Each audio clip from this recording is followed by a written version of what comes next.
Welcome to today's session. Today we are going to discuss more on Coulomb's law, especially one term in that Coulomb's law, that is permittivity.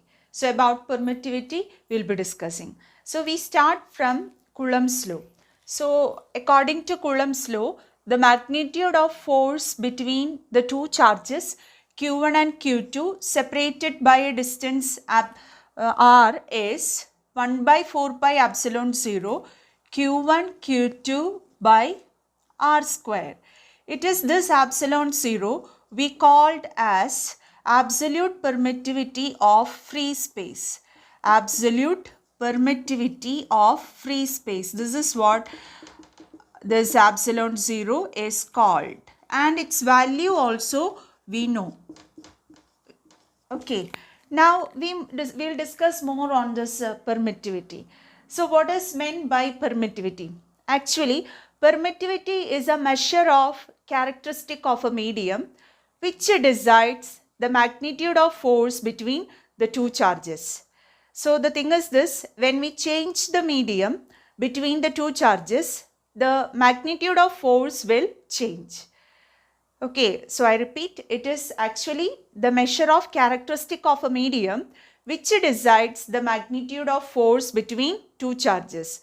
So as the medium changes, the magnitude of force between the two charges also change. That's what we mean by permittivity.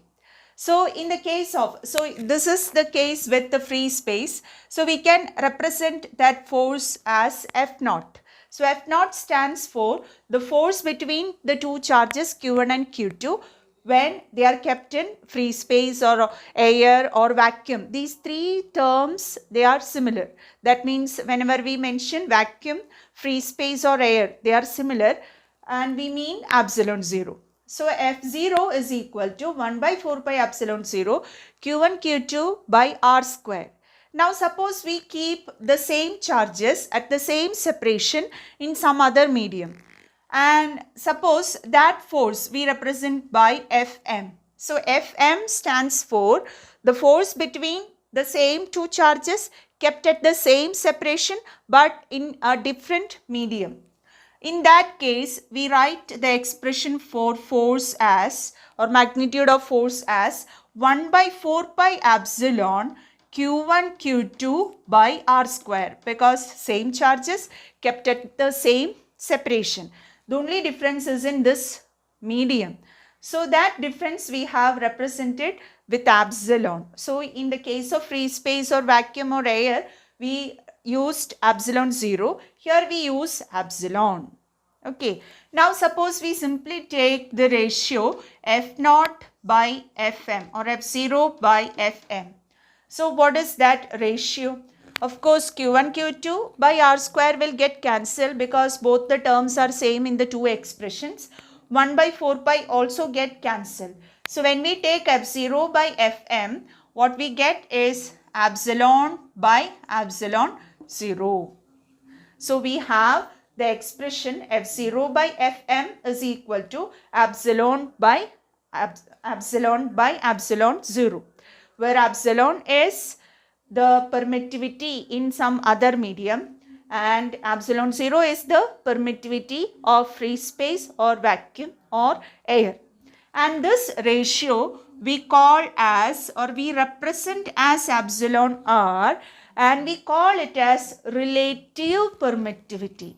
It is called as relative permittivity. So epsilon r is called relative permittivity. So epsilon r is simply the ratio epsilon by epsilon 0. That is the same as F0 by Fm. Okay, so the thing is this, the value of permittivity is lowest, or relative permittivity is lowest, or that is equal to 1 for air or free space or vacuum. And for all other media other than free space, the value of relative permittivity will be a value which is greater than 1, because the force between the two charges is maximum in air or in free space. Okay, in all other media, the force between the two charges is found to have a less value. That means the magnitude of force decreases when it is kept in any other medium. So this relative permittivity epsilon r is equal to 1 for free space or air. So the thing is this, the force will be maximum in air or free space or vacuum, and in all other media the magnitude of the force will be less. That's what we mean by this. So for example, if we consider, so this is the case for air. In the case of water, the magnitude of this epsilon r is some 81. So when we use this equation, what does it mean? Force in water will be 1 by 81 of force in air. Force in water will be 1 by 81 of force in air. That means again the force has maximum value in when the charges are kept in air or free space. So with regard to 1 mark questions and all, this point is very important with in Coulomb's law. Okay, so once again, relative permittivity epsilon r is equal to epsilon by epsilon 0, that is equal to F0 by Fm, where F0 is the force between two charges in air and Fm is the force between two charges in any medium. Okay, so that's for today. We move on to the problems. That is, yes, previous day we did example 1.4. Now we will do example 1.5. Example 1.5. So example 1.5, that question, it's a very big question. I will explain the question. In the question, it's given one metallic sphere, charged metallic sphere. It is hung using an insulating thread like this. Okay, and its charge is as shown. It's called A, and another metallic sphere B is held with an insulating support. Here there is a support. Okay, and it is having charge like this, and both are charged. They are kept at a distance 10 centimeter. The distance between them is 10 centimeter. So since this is held strongly and this is free to move, so the thing is this, because of the two positive charges, this will experience a force of repulsion. Okay, that force of repulsion, it is noted to be F. So by some methods we note the force of repulsion on A to be F. Okay, so now suppose we write the charge here as Q1 and charge here as Q2 and this distance as D. So what can we write for F as? It is F is equal to 1 by 4 pi epsilon 0 Q1 Q2 by D square. This is what we can write. Okay, now what change is done is, in contact with this sphere A, another sphere is brought. Okay, and that sphere is called C, and that sphere is exactly identical with A. Identical means all the physical aspects of C is the same as that of A. So when they are kept in physical contact, touching each other, sharing of charges will take place. So what happens is, they will share their charges equally, because the thing is this, they are identical. Okay, like that, another identical sphere, that means which is identical to this sphere B, that is D, is brought in contact with B. So here also sharing take place and D acquires half the charge, because see, half charge sharing it takes place because of identical physical nature. Okay, B and D are identical, A and C are identical, so A and C shares the charge by half. B and D also shares the charge equally. Okay, now afterwards, so after this sharing, after some time, these two spheres are removed. C and D are removed. So in short, with this step, actually what happened is, the charge on A and B has reduced. Initially it was Q1 and Q2. Now it is what? Q1 by 2 and Q2 by 2. The two charges became halved. Okay. And one more change is done here.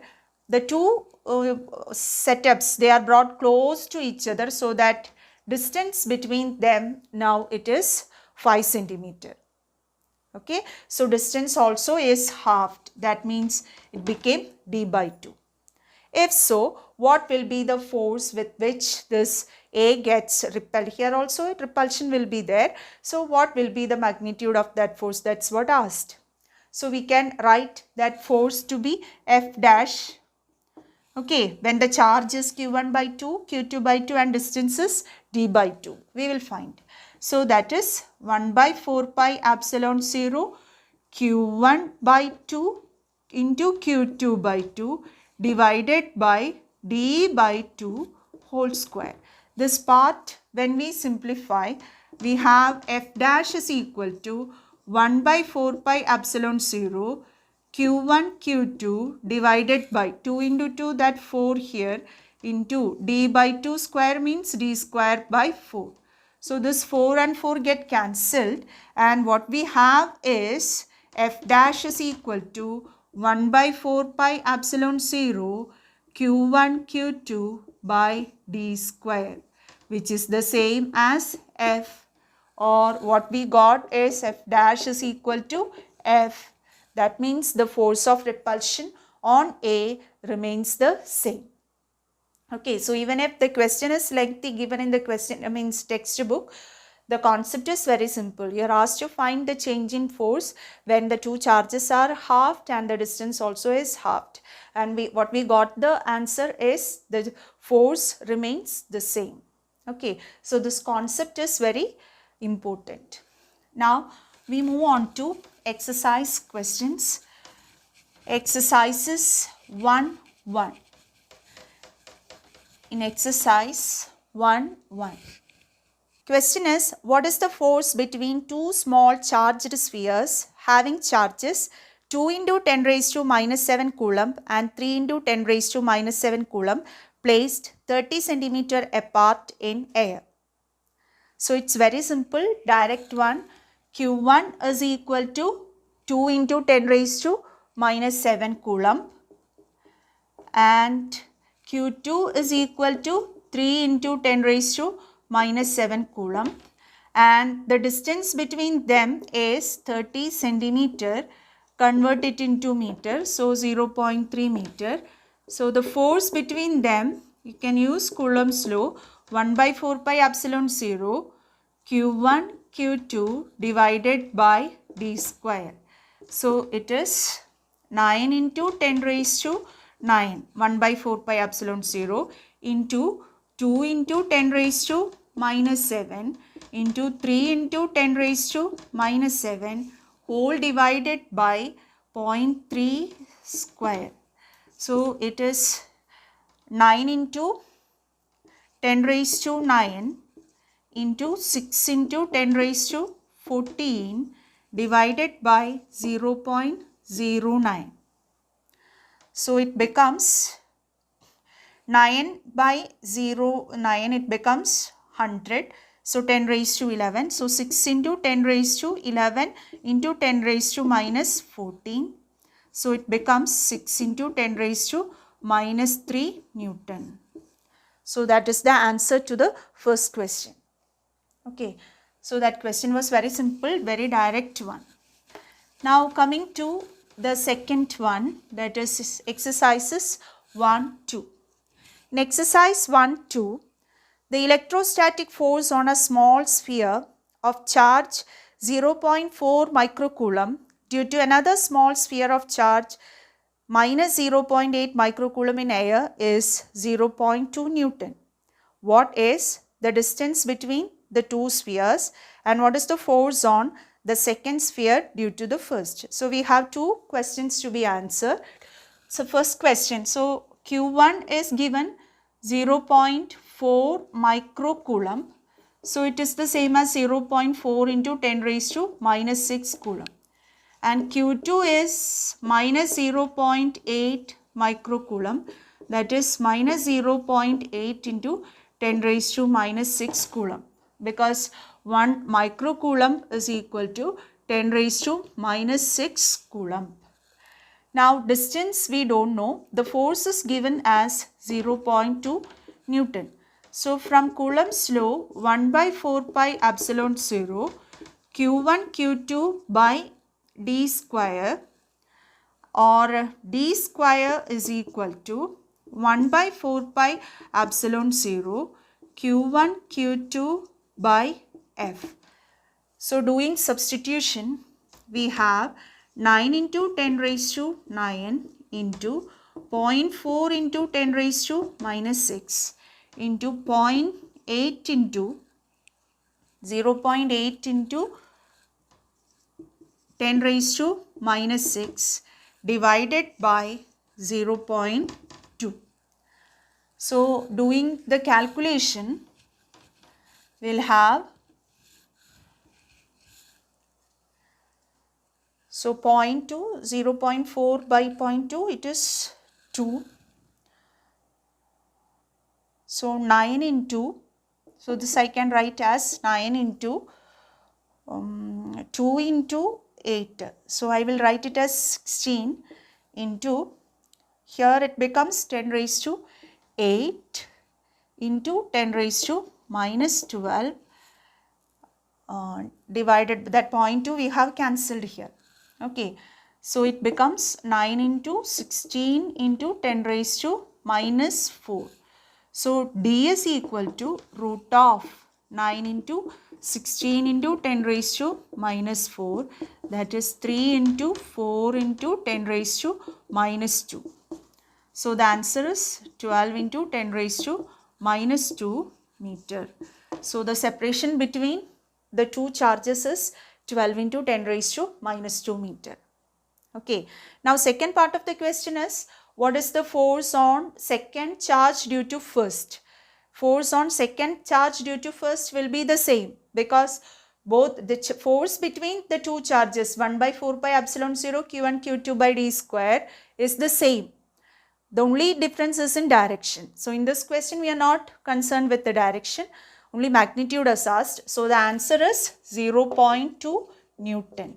The force on second charge due to first is 0.2 Newton. Okay, so only this much for today. Thank you.